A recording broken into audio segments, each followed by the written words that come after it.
ಲತೆಗಿರಾದ ದ್ರೌಪದಿ ಕಾಯ್ದ ಕೋಳಲ್ನಾಡೈ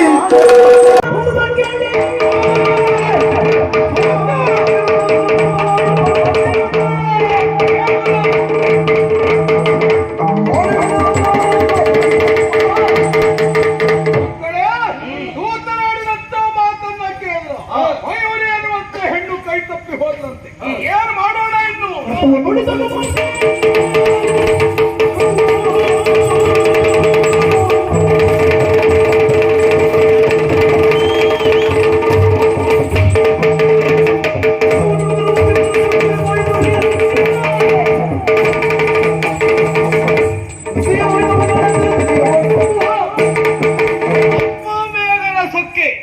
ನಾವು ಮದುವೆ ಆಗಬೇಕು ಎನ್ನುವ ಹಾಗೆ ಆಲೋಚನೆ ಮಾಡಿದ ಹೆಣ್ಣನ್ನ ಬೇಗ ಬಂದು ಬರಿಸ್ತಾನೆ ಅಂತಾದ್ರೆ ಇದು ನಮ್ಮ ಪಾಲಿನ ಮರ್ಯಾದೆಯ ಪ್ರಶ್ನೆ. ಅವನನ್ನ ಸುಮ್ಮನೆ ಬಿಡುವುದಾ?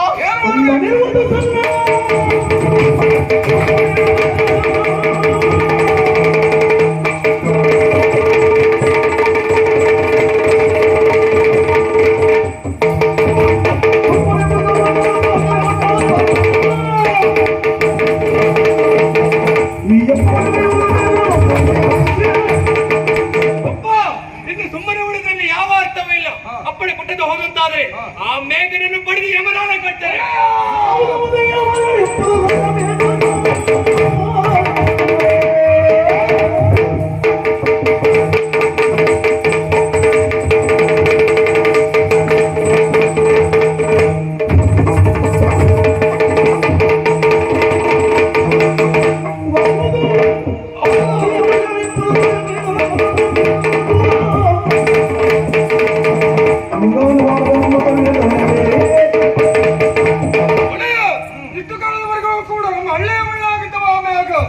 ಈಗ ಸುಮ್ಮನಿರುವುದು ಸರಿಯಲ್ಲ.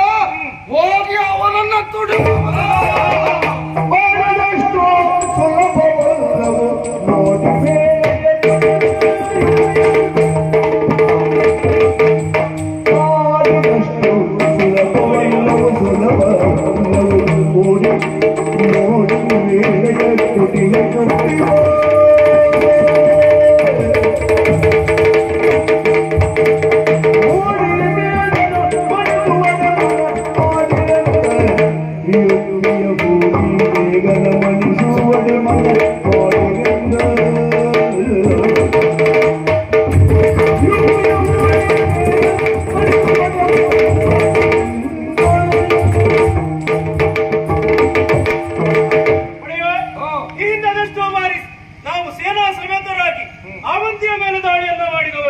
ಆದ್ರೆ ಒಂದು ಬಾರಿಯೂ ನಮ್ಮ ಪಾಲಿಗೆ ಜಯ ಎನ್ನುವುದು ಸಿಗಲಿಲ್ಲ. ಯಾಕೆ?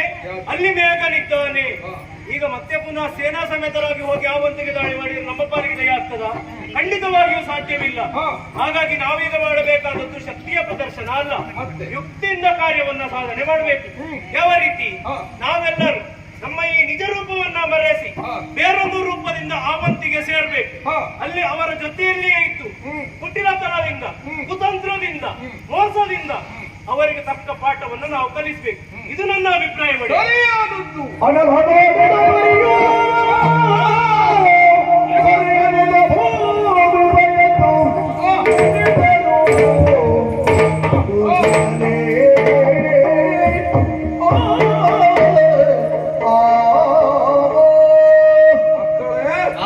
ಅನಲನಾಡಿದ ನುಡಿ ಸರಿಯಾದದ್ದು, ಆಡಿದಷ್ಟು ಸುಲಭವಲ್ಲ.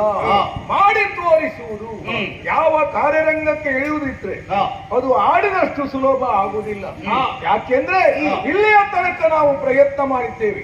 ಎಷ್ಟೇ ಪ್ರಯತ್ನ ಮಾಡಿದರೂ ಪ್ರಯತ್ನಕ್ಕೆ ತಕ್ಕಾದಂತ ಫಲ ಸಿಗಲಿಲ್ಲ. ಆವಂತಿಯ ದಂಡನಾಯಕರಾದಂತ ಮೇಘವರ್ಣನನ್ನ ಬಗ್ಗು ಮಳೆಯಬೇಕಿರುವುದಾಗಿ ಎಷ್ಟೋ ಪ್ರಯತ್ನವನ್ನ ಮಾಡಿದ್ದೇವೆ. ನಮ್ಮ ಪಾಲಿಗೆ ಅಪಜಯವಿನ ಜಯ ಸಿಗಲಿಲ್ಲ. ಮುಂದೆ ನಮ್ಮ ಪಾಲಿಗೆ ಜಯ ಸಿಗಬೇಕು ಅಂತಿದ್ರೆ, ಆವಂತಿಯ ಸರ್ವನಾಶ ಆಗಬೇಕು ಅಂತಿದ್ರೆ ಹೇಳ್ತಲ್ಲ, ಬೇರೊಂದು ರೂಪದಿಂದ ಹೋಗ್ಬೇಕು ಎನ್ನುವುದು. ವ್ಯಕ್ತಿಗೆ ಒಂದೇ ಮುಖವಾದ್ರೆ ವ್ಯಕ್ತಿತ್ವಕ್ಕೆ ಹಲವಾರು ಮುಖ ಇರ್ತದೆ. ಹಲವಾರು ಬಗೆಯಿಂದ ಯೋಚನೆಯನ್ನ ಮಾಡಿ ಆವಂತಿಯ ದೇಶದ ಬಗ್ಗೆ ನೀವು ಯೋಚನೆಯನ್ನ ಮಾಡಬೇಕು. ಹೋಗಿ ಬನ್ನಿ.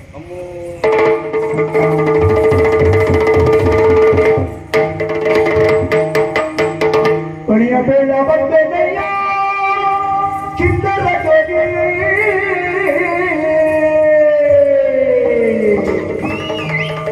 ಬಳಿಯ ಬೇಡ ಬಂದ ಮನದೊಳೆಯ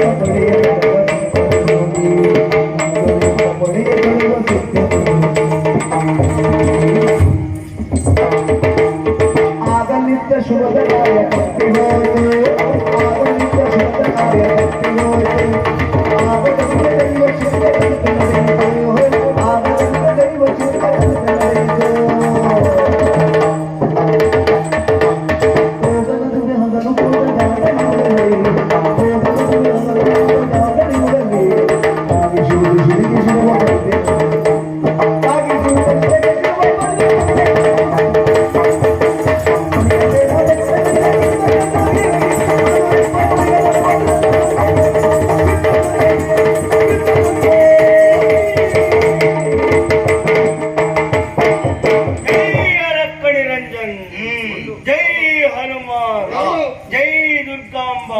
जय श्री दुर्गांबा जय शंकर विठल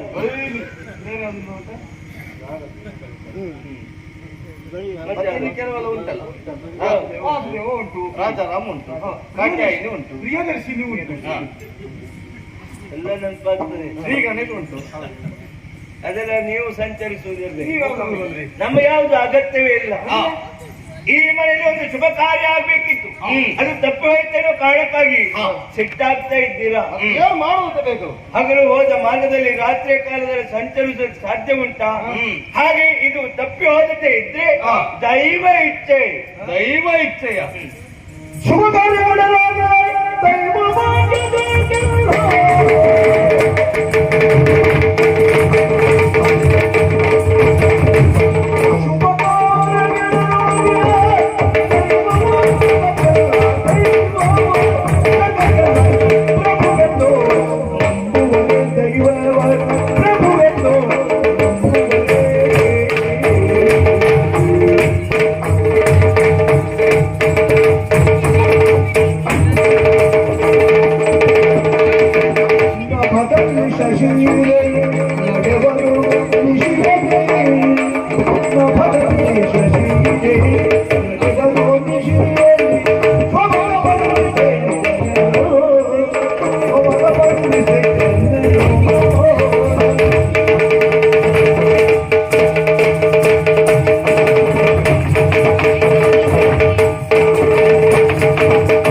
ಇಷ್ಟನೆಲ್ಲ ಮಾತನಾಡುವವು ಯಾರು ನೋಡಿದ್ರೆ ಬಡ ಜೋಗಿ ನೀನು ಅಬ್ಬಾ ಮಾತನಾಡುವ ಪೂರ್ವದಲ್ಲಿ ಯಾರ ಎದುರುಗಡೆಯಲ್ಲಿ ನಿಂತಿದ್ದೇವೆ ನಿಂತಿರುವಂತಹ ಸ್ಥಳ ಯಾವುದು ಇದೆಲ್ಲವನ್ನ ಪ್ರಜ್ಞೆಯಲ್ಲಿಟ್ಟುಕೊಂಡು ಮಾತನಾಡುವುದಕ್ಕೆ ಮುಂದಾಗಬೇಕು ಒಟ್ಟಾರೆ ಬಾಯಿಗೆ ಬಂದ ಹಾಗೆ ಮಾತನಾಡಿದ್ರೆ ಇರುವವರು ನಿಮ್ಮವರೆಲ್ಲ ನೆನ್ಪಿಟ್ಟುಕೋ ಹೇಳಿದ್ಯಲ್ಲ ಮನೆಯಲ್ಲಿ ನಡೆಯಬಹುದಾದಂತಹ ಶುಭ ಕಾರ್ಯ ತಪ್ಪಿ ಹೋಗುವುದಕ್ಕೆ ಕಾರಣ ದೈವ ಇಚ್ಛೆ ಸ್ವಲ್ಪ ಸುಮ್ಮನಿರ್ತೀಯ ನೀನು ಮನೆಯಲ್ಲೊಂದು ಶುಭ ಕಾರ್ಯ ನಡೆಯಬೇಕು ಅಂತಾದ್ರೆ ಅದಕ್ಕೆ ಯಾವುದೇ ವಿಘ್ನಗಳು ಬರಬಾರದು ಎನ್ನುವ ಕಾರಣಕ್ಕಾಗಿ ದೇವರನ್ನ ಪೂಜಿಸಿ ಆರಾಧಿಸುವುದಕ್ಕೆ ಮುಂದಾಗುತ್ತಾರೆ ಅಂತಹ ದೇವರೇ ಯಾವತ್ತು ಮಾಡುವ ಕಾರ್ಯಕ್ಕೆ ವಿಘ್ನ ಸ್ವರೂಪಿಯಾಗಿ ಬರುವುದಕ್ಕೆ ಸಾಧ್ಯವೇ ಇಲ್ಲ ಮತ್ತೆ ಹೇಳಿದ್ಯಲ್ಲ ಹಗಲು ಹೋದ ಮಾರ್ಗದಲ್ಲಿ ರಾತ್ರಿ ಸಂಚರಿಸುವುದಕ್ಕೆ ಸಾಧ್ಯ ಇಲ್ಲ ಸಾಧ್ಯ ಉಂಟು ಯಾವಾಗ ನಭದಲ್ಲಿ ಚಂದ್ರನ ಬೆಳಕೊಂದು ಉಂಟು ಅಂತಾದ್ರೆ ಎಂತಹ ದಾರಿಯೇ ಇರಲಿ ರಾತ್ರಿಯ ಸಮಯದಲ್ಲಿ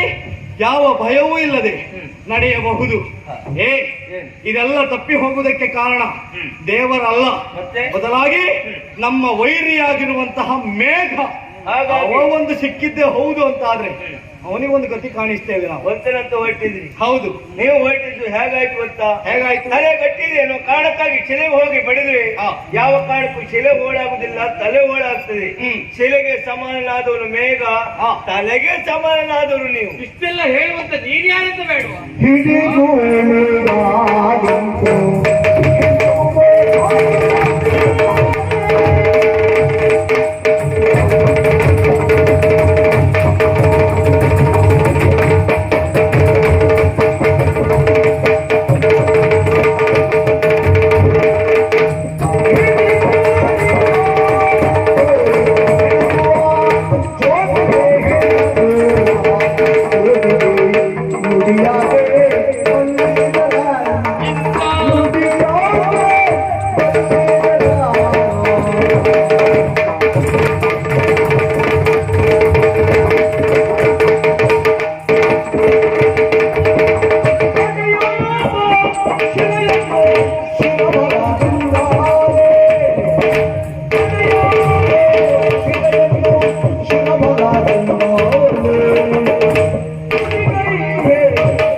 ಶಿಲೆಗೆ ಬೇಕಾಗಿ ಮನೆಯನ್ನು ಸುತ್ತುವಂತ ಬಡಜೋಗಿ ಅರಸು ಮಕ್ಕಳಾದ ನಮ್ಮ ಭವಿಷ್ಯವನ್ನು ಹೇಳೋದಕ್ಕೆ ಮುಂದಾಗ್ತಾ ಇದ್ದೀಯಲ್ಲ. ನೀನು ಹೇಳಿದ್ದೆಲ್ಲ ಸತ್ಯ ಅಂತ ನಂಬಲಿಕ್ಕೆ ಆಗುವುದಿಲ್ಲ. ಯಾಕಂತ ಹೇಳಿದ್ರೆ ನೀನು ಆಡಿದ ಮಾತೊಂದು ಹೌದು, ಶಿಲೆಯನ್ನು ಪುಡಿಗೆಯನ್ನು ತಲೆಯಿಂದ ಸಾಧ್ಯವಿಲ್ಲ ಎನ್ನುವ ಹಾಗೆ. ಆದ್ರೆ ಶಿಲೆ ಕಠಿಣವಾದದ್ದೇ. ಪುಡಿಗೈಬೇಕು ಅಂತಾದ್ರೆ ಅಂತಹ ಬುದ್ಧಿವಂತಿಕೆ ಇರಬೇಕು. ಒಬ್ಬ ಮನುಷ್ಯನಲ್ಲಿ ಆ ಬುದ್ಧಿವಂತಿಕೆ ಉಂಟು ಅಂತಾದ್ರೆ ಎಂತಹ ಕಠಿಣ ಶಿಲೆಯನ್ನಾದರೂ ಕೂಡ ತನ್ನ ಜಾಣ್ಮೆಯ ಮುಖೇನವಾಗಿ ಪುಡಿಗೈತಾನಂತೆ. ಹಾಗಾಗಿ ನೀನೆಷ್ಟೇ ತಡೆದರೂ ಕೂಡ ಈ ಕಾರ್ಯಕ್ಕೆ ಯಾರೇ ಅಡ್ಡಿಯಾದರೂ ಕೂಡ ಮೇಘವರ್ಣನ ಸಾವನ್ನು ನಮ್ಮ ಕೈಯಿಂದ ತಪ್ಪಿಸಲು ಸಾಧ್ಯವೇ ಇಲ್ಲ. ಹಾಗಾಗಿ ಮೇಘನ ಕೊಲ್ತನೆ ಅಂತ ಹೋಗ್ತೀರಿ. ನೀವು ಹೋಗುವ ಅವಶ್ಯಕತೆ ಇಲ್ಲ. ಮೇಘ ಇಲ್ಲಿವರೆಗೆ ಬರ್ತಾನೆ, ಆತರ ಕತ್ತಿನಲ್ಲಿ ನಿಮ್ಮ ಸಾವಾಗ್ತದೆ. ಮೇಘ ಬರ್ತಾನೆ, ಮೇಘನ ಕತ್ತಿಯಿಂದ ನಿಮ್ಮ ಸಾವು ಬಿಡಿ. ನಮ್ಮ ಸಾವು ಹೀಗಾಗ್ತದೆ ಅಂತ ಆಯ್ತು. ಇಲ್ಲಿವರೆಗಾಗಿ ಬಂದು ನಮ್ಮ ಸಾವಿನ ಕುರಿತಾಗಿ ವಿಚಾರವನ್ನ ಹೇಳ್ತಾ ಇದ್ದೀರಲ್ಲ, ಶ್ರೀಯುತರು ತಾವ್ಯಾರಿಂದ ಸಾಯ್ತೀರೋ? ಇನ್ನೊಬ್ಬರ ಭವಿಷ್ಯ ಹೇಳು ನನಗೆ. ನನ್ನ ಸಾವು ಯಾರಿಂದ ಆಗ್ತಾನೆ ಗೊತ್ತಿಲ್ಲ ಅಂತ ಭಾವಿಸ್ಕೊಂಡ್ರ? ಮೇಘನ ಕತ್ತಿಯಿಂದ ನೀವು ಸಾಯ್ತೀರಿ, ನಿಮ್ಮ ಕತ್ತಿಯಿಂದ ನಾನು ಸಾಯ್ತೀನಿ. ಅಯ್ಯೋ ಮಧ್ಯ ಮಧ್ಯ ಹೆಸರು ಮಾಡ್ತೀರಿ. ಏನ್ ತೊಂದ್ರೆ? ಇವರಿಬ್ರು ಮೇಘನ ಕತ್ತಿಯಿಂದ ಸಾಯ್ತಾರೆ, ಹೌದು. ನೀವು ಇವರ ಕತ್ತಿಯಿಂದ ನಾನು ಯಾಕೆ ಸಾಯ್ತೆ? ಹೋಯ್, ನಿನ್ನನ್ನು ಯಾರು ಕೊಲ್ಲುವುದಿಲ್ಲ. ಚಿರಂಜೀವಿ ನಿನ್ನನ್ನು ಯಾರು ಕೊಲ್ಲುವುದಿಲ್ಲ. ನೀನ್ ಯಾವ್ದಾದ್ರು ಹೊಂಡಕ್ಕೆ ಬಿದ್ದೇ ಸಾಯಿ. ಅವ ಕೊಂಡಕ್ಕೆ ಬಿದ್ದು ಸಾಯುವುದು ಅಲ್ಲ. ಮಾತನಾಡುವ ನಿಮಗೆ ನಿಮ್ಮ ಮಾತಿನ ಮೇಲೆ ಪ್ರಜ್ಞೆ ಇಲ್ಲ ಅಂತ ಅನಿಸುವುದು. ಯಾಕೆ? ನೀವಾಡಿದ ಮಾತು ಸತ್ಯ ಆಗಬೇಕು ಅಂತಾದ್ರೆ ನಾವು ನಿಮ್ಮನ್ನ ಕೊಂದು ಕಳಿಬೇಕು. ಇವರನ್ನು ಇದನ್ನು ನಾವು ಕೊಲ್ಲುವುದು. ಈ ಮುಖ ಯಾಕೆ ಕೊಲ್ಲಬೇಕಂತ ಬೇಡವಾ? ಮತ್ತೆ ನಾವು ಕೊಂದದ್ದೇ ಹೌದು ಅಂತಾದ್ರೆ ಏನಾಗ್ತದೆ? ಪಾಪ ಇಲ್ಲಿವರೆಗಾಗಿ ಬಂದು ನಾವು ಸಾಯುವುದು ಹೇಗೆ, ಜಾಗೃತರಾಗಿರಬೇಕು ಎನ್ನುವ ಹಾಗೆ ನಮ್ಮನ್ನ ಎಚ್ಚರಿಸುವುದಕ್ಕೆ ಮುಂದಾದವು ನೀವು. ನಿಮ್ಮನ್ನೇ ಕೊಂದದ್ದೇ ಹೌದು ಅಂತಾದ್ರೆ ನಮ್ಮಂತಹ ಸ್ವಾಮಿದ್ರೋಹಿಗಳು ಮತ್ತೆ ಇರುವುದಕ್ಕೆ ಸಾಧ್ಯವೇ ಇಲ್ಲ. ನಿಮ್ಮನ್ನು ಕಂಡು ಬಹಳ ಸಂತೋಷ ಆಯ್ತು. ನಿಮ್ಮನ್ನು ಕೊಲ್ಲುವುದಲ್ಲ, ನಿಮ್ಗೆ ಏನಾದ್ರೂ ಕೊಡಬೇಕು ಅಂತ ಅನ್ನಿಸ್ತಾ ಉಂಟು. ಇಲ್ಲೇ ಕೊಡಬಹುದಿತ್ತು, ಕಡಿಮೆ ಆಗ್ತದೆ. ಹಾಗಾಗಿ ಆ ಕಡೆಯಲ್ಲಿ ನಮ್ಮ ಹೆಸರು ಹೇಳಿದ್ರೆ ಸಾಕು, ನಿಮಗೆ ಬೇಕಾದದ್ದು ನಮ್ಮಿಂದ ನೀಡಲು ಪಡ್ತದೆ. ಹೌದು, ಏನಾದ್ರು ಬೇಡ, ಹೋಗಿ. ಯಾರಲ್ಲಿ ಬರುತ್ತಿರುವ ಬಡಜೋಗಿಯನ್ನ ಹಿಡಿದು ಸೆರೆಮನೆಗಟ್ಟಿ